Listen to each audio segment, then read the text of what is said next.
All right. Okay. If we take this value discussion into the Bible, or into the Bible, um, I mean, if we take Moses on his word, then we should all be fucking we should all be a bunch of Mongols, right? We're living out fucking like we should all be Habiru, right? I mean, Moses really had this anti-city sentiment to him, right? But as a shepherd of the Jews, what was he facing? He was facing the devastation to Jewish behavior that was caused by them living in Egypt. So his prescription was very rough. You know, you guys are all a bunch of effeminate, stupid bitches, and you guys need to be roughed up a bit. And that's exactly what he did. He got quote unquote lost in the desert. Oh, I'm lost. I don't know where I am. You know, Moses doesn't know where he is. You know, come on. Like, stop being so stupid. Moses knew exactly where he was. He was trying to change their behavior. You know, but fast forward to what's his face, Samuel, right? If you fast forward to Samuel, Samuel is more. He's fine in the cities. He's totally fine. He's a gentle man. Fine, and you know, I met this guy from Seattle today. You know, and he moved to Seattle in 2007. He said, and but he grew up in New Mexico. But as I was talking to him, I totally felt this Seattle vibe coming from him. You know, he just had this like total fucking Seattle vibe. This effeminate bitch ass, and yet this underlying, uh, I don't know, uh, this underlying alpha male, hidden inside all of the weakness.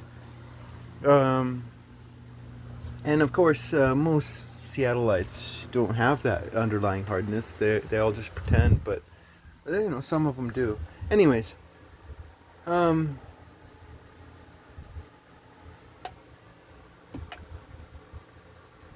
but you know, I mean,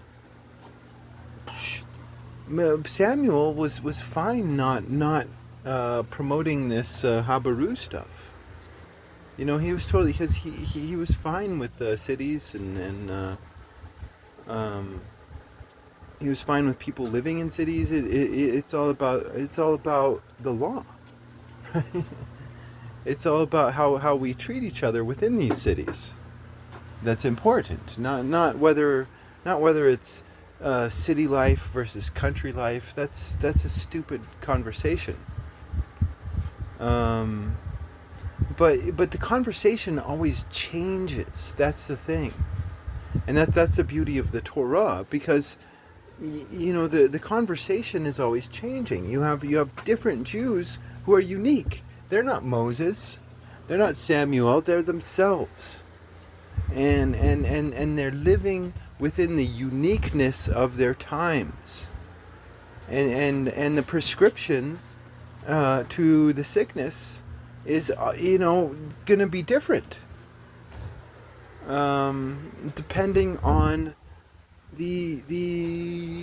what's happening, depending on because it's all about transformation. Transformation is one of the only realities out there, and it's only toxic people who believe in stagnation. um